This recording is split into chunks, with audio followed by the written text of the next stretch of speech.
Welcome to the Tech Talks Daily Podcast, where you can learn and be inspired by real-world examples of how technology is transforming businesses and reshaping industries in a language everyone can understand. Here is your host, Neil C. Hughes. Welcome back to the Tech Talks Daily Podcast. Thank you for all your lovely emails. I am feeling much better now. Still got a pesky COVID cough, but I'm feeling much better. And while in my isolation period, I have found myself reflecting to a time 12 months ago where I used to often hear parents proudly discussing the screen time limits that they would impose on their children. But hey, fast forward 12 months, and those same screens are now essential to education and entertainment, and I suspect that many parents would agree things have changed. So when I was researching this topic, I came across the inspiring story of Estelle and Douglas Lloyd, and they're a husband and wife entrepreneur duo and founders of a kids entertainment app called Azoomee. And they embarked on a simple mission to make all children's screen time count. And as new parents, Doug and Estelle quickly realised that the most innocuous search terms on their kids' computers could result in utterly inappropriate and even psychologically damaging web pages being served to their young children. So rather than complain about it or write a stern email to a platform, they decided to do something about it and create a platform that would enable their kids to browse and enjoy the internet freely without the risk of stumbling upon adult content. So I reached out, and Douglas Lloyd thankfully accepted my invite to come on the podcast today and talk about the story behind Azoomee. So buckle up and hold on tight as I beam your ears all the way to London so we can speak with Douglas right now. So a massive warm welcome to the show. Can you tell the listeners a little about who you are and what you do? Well, thank you, Neil. Delighted to be on the show. My name's Douglas Lloyd, and I am the co-founder and CEO of Azoomee Da Vinci. We're a fun learning platform for primary school kids, all about making digital positive, fun, absolutely, but also giving something back where kids learn something whilst, as I say, having a lot of fun. My background, I've been an entrepreneur for almost 15 years. The entrepreneurial journey has been incredible, and I've been involved in anything from setting up funds to building a business with Estelle on climate and cybersecurity data, and now we're in fun learning for kids. And although this is a daily tech podcast, one of the things I love doing with every guest is exploring the actual story behind it and where their passion for technology came from. And when I was doing a little bit of research on you, I quickly learned that with your wife, Estelle, you are an entrepreneur duo and founder of that kids entertainment app that you mentioned there, Azoomee, and found yourself on a mission to make all children's screen time count. So can you tell me more about that moment of inspiration and what it was that put you on this journey? Absolutely. Well, we have, as I think everyone knows, we have 3 daughters. Yeah. And when we launched Azoomee, our eldest was only 7. And the sort of that eureka moment, that moment when we went, we really need to do something, was actually with our second daughter, Chloe, when innocently searching content on the internet, she was just looking for videos, or I think maybe actually was actually images. She came up with some very, very disturbing material. And what it really sort of shone a light on us and saying, look, here's an example of a kid who really, really wants to find something out. The seed of what she did was all about exploration, about learning. She wanted to learn something. She needed an answer. And the answer she got was totally inappropriate. It was the wrong content. It was adult content. And so that sparked off the idea of, look, digital for kids and digital for adults are 2 very different things. The internet was built for adults, and then we just gave it to children. It's a bit like giving a kid, a young child, an adult's tennis racket, or much more serious, a car key, and saying, by the way, just jump in the car. They have to start somewhere that's age appropriate, where they can have fun and make some mistakes, but not really come to much harm. So I've got to ask then, here we are in 2021, what is Azoomee and what makes it different from other screen time apps that parents might be familiar with? So Azoomee is it's a digital platform. It's a mobile app. It's also a TV app. So it's a fully 360 content platform where you can play games, watch videos, and engage in lots of interactive activities. So it's an entire multimedia experience,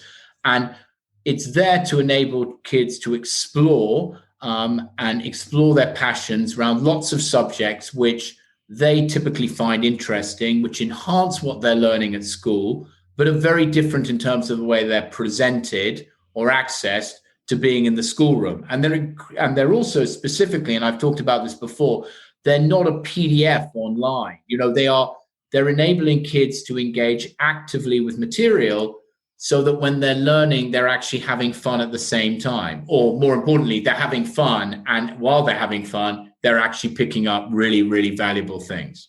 Love that. And I do suspect if we were to go back 12 months from now, everybody had friends and fellow parents that took screen time incredibly seriously. And some would say, I limit my child to X amount a day. But then, of course, lockdown came. And I suspect there'll be many parents listening who will admit to almost giving up on limiting screen time now, especially when they're relying on it largely or entirely on their tablets, phones and laptops for education. So I'm curious, is that something that you've been seeing too? And how are you helping them actually break that cycle? Our job is to support parents. Yeah. I'm a parent. I've got 3 young kids, as I said. Although my youngest now is 7, and my eldest, now is going to be 15 later on this year. So there's quite a gap there. But what we're doing is we're supporting parents, and we're supporting them in multiple ways. The first thing is we're showing them that there is an application out there that works on any device that anyone has in the home, irrespective of means, any tablet, any phone, any television that they can use, which will enhance their child's learning. Sometimes they can go and subscribe. They can subscribe for it on an app store, or they can get it with one of their telco providers who are selling it with us, or various other partners. But so first of all, it exists there. We've made it available. The second thing we've done, and we did this deliberately because we're available not just in the UK, but we're available in 100 plus countries. We have 60 million families in the world accessing our service in various formats. What we did is where we had partners who supported us, we gave access to our service to many people who perhaps couldn't afford it or didn't know about it. We gave it away for free because we wanted to, the situation we find ourselves in today, which hopefully, fingers crossed, we are beginning to find a solution out of in terms of the pandemic. None of us were prepared for it. And in particular, parents and schools were not prepared for it. And so what we wanted to do was to provide some materials which would enhance the daily life of parents and kids, but which felt good. So all of that was there. And so we really expanded our audience, not from a financial perspective, but really just giving free access during that period to really support it. And we know that's been well received. And we know that it's also been very valuable because it's given children an alternative to, as I say, using platforms like Teams, which really are PDFs on a work-based platform. Microsoft Teams was never, ever really built to replace the classroom. And we're not either, for what it's worth, but we are a much more interesting way of engagement than it is printing off worksheets. And as someone that is serving an international audience here, I'm curious, what kind of challenges are you seeing with homeschooling, and how are you using your technology to help parents and children? Is there anything you can expand on or share there? Well, so our content, first of all, is available in 21 languages. So, again, which fits very much in the culture of our business. We're not exporting English language learning, if you see what I'm saying, to Poland or to Russia or to Korea. We have local language either subtitling or dubbed programs, the platform is, as I say, is available in 21 languages. So the first thing is to support multiple cultures and languages, which of course makes it much easier for families to engage with us.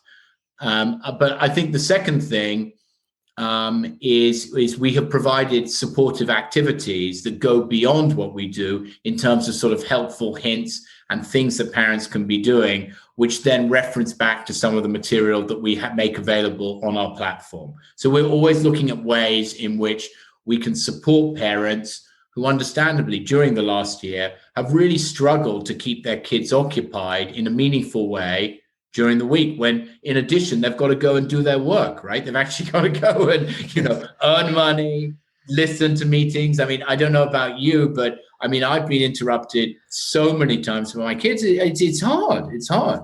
And I love what you've achieved there and been able to do that. But I've got to ask, I mean, where did you begin to ensure that all screen time is positive screen time? Because it's no easy feat what you've achieved here. We, as parents, are cautious about screens as well, and we're often asked this. We're not a house that endorses screens. At the expense of books, of playing cards, of playing a board game, that's not what we're about. There are lots of other activities. It's very important to us. But I suppose the message we try and convey, and I do believe it is an important thing, is all screen time is not the same, right? And we know that as adults, that sometimes we sit down and we say, you know what? I know it's not going to be good television, but I just feel like something where I'm just going to zone out and I'm going to do that. And you know what? We all need it occasionally. We know it's not great, and maybe we didn't learn any, and therefore kids will also need that bit where they just kick back and do their own thing, because like us, like adults, they deserve to have their moment of free time. But because screens are so pervasive, you also need to make sure that there are these wholesome, valuable screen moments where you can say, look, you're going to watch this for 20 minutes, or you're going to play this game for 20 minutes, and it'll support their times table, or they'll know a bit more about how the geography of the planet or climate change. Doesn't matter, and we'll all say, well, that was good, that was a valuable 20 minutes. And what kind of feedback have you received from parents? Do you get to hear any of those feedback stories from around the world? We do, and it's very, very touching. It's very, very touching, because this business comes from a personal desire to do things better for children. Children are our future, and it's so easy for us to forget that as we get, particularly, I think, as we're all so busy with our own lives. But we must do the world that we aspire to is built out of making sure that our children start in the right way, with the right aspirations, with the right values, with the right, but with enough bandwidth, obviously, to explore those things. And so it gives me an enormous pride when someone emails back and thanks us for our content and talks about a show, and some of them have been, they've almost brought me to tears at times, because you've seen that we have resolved real problems, right? Like very serious, but we found that, maybe certain parents have really struggled with this issue, and then they've found a happy medium. And I'm not saying we've resolved every technological problem for them, that would be ridiculous, but we've found a really great solution where they can understand how technology can be positive, because it can be. There's something quite beautiful in that. I love how you've used technology to bring all that together. And as we look further into the future, what do you think of 5G and augmented reality's potential to bring education to life for kids? Because the possibilities almost seem endless, don't they, looking forward? Well, this is a bit of a favorite topic of ours, because actually just before COVID, we actually won a 5G implementation AR project in Vienna, which in fact has now been delivered. And it's a lovely project because it's all about bringing to life the past with the technologies of today. And the project, which, as I say, uses 5G and is based, we built our own AR app, which essentially enables children to walk around the city town hall in Vienna, to go on a guided tour with real tour guides, so real people.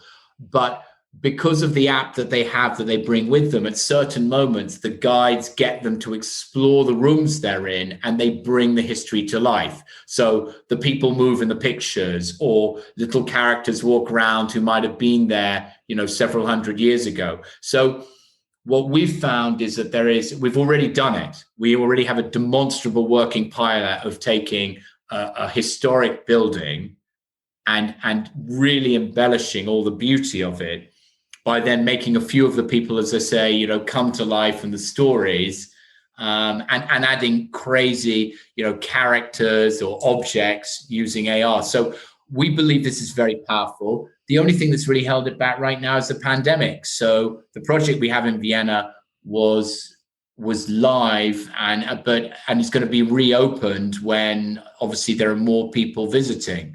But we expect to do a lot more of that, because it fits to our skill set, which is both gamification and learning. And so AR and 5G, all of that is very much, fits where we expect to do more in the, in the coming years. I'll give you another example. We're talking to car manufacturers at the moment. So we're going to be, we will probably be powering the in-car entertainment systems of the future with a variety of technologies and games which enable those car journeys that many parents will probably loathe when they think, I've got to get into a car for 5 hours. Oh, what am I going to do? And so we're coming up with some really nice solutions for family cars, not any car. So this is not super high level luxury cars. It could be any car. And we've got a project working on that at the moment. Oh, incredibly cool. And is there anything else that particularly excites you about technology's role in children's lives, and indeed for their parents too? I think the options are, as we know, they're enormous. But I think that what we need to do is really two things. We continue to evolve. We spend a lot of time in R&D. That's why we were an early mover in 5G and AR in the kids space, and we'll continue to evolve. But I think that it's our responsibility to help parents in finding that really good balance between what feels like a reasonable amount of technology in the home and usage, and where is it too much, and trying to, and so we talk about that. And as I say, I used it in another interview recently. It's like piano practice.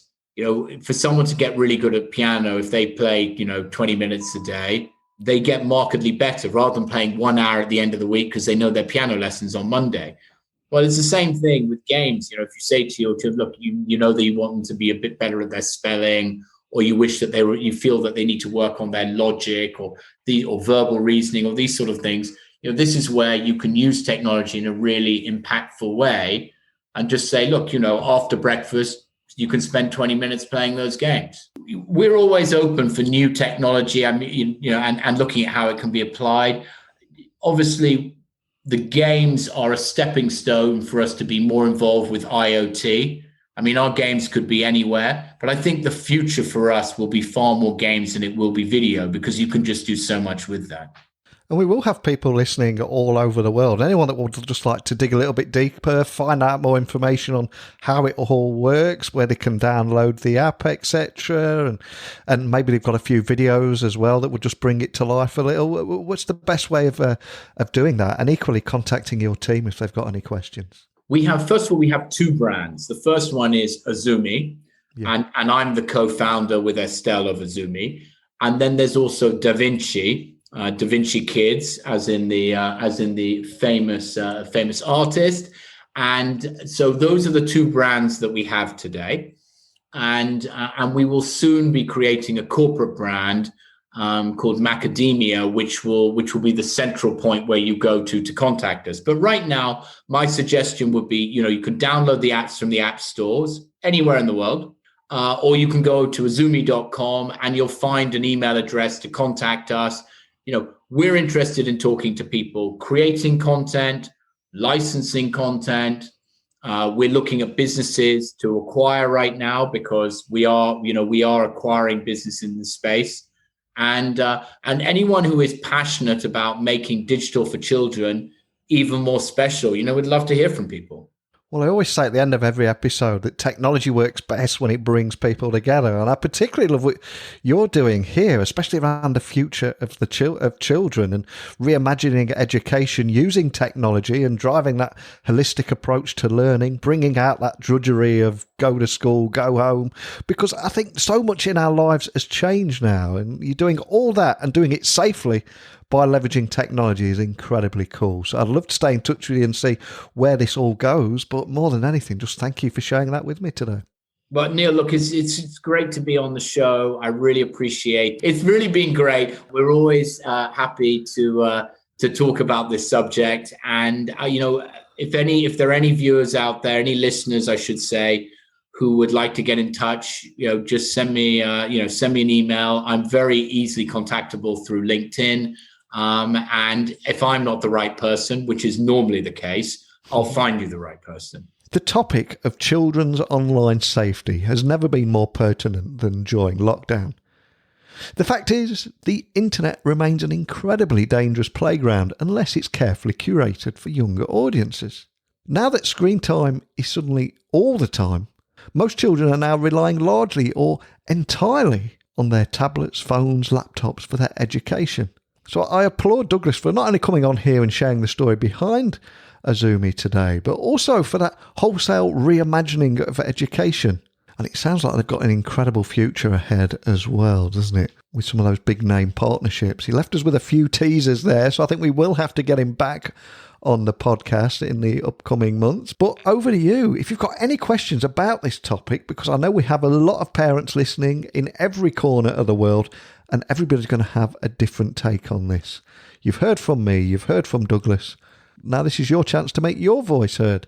So please email me, techblogwriter@outlook.com. My website is techblogwriter.co.uk.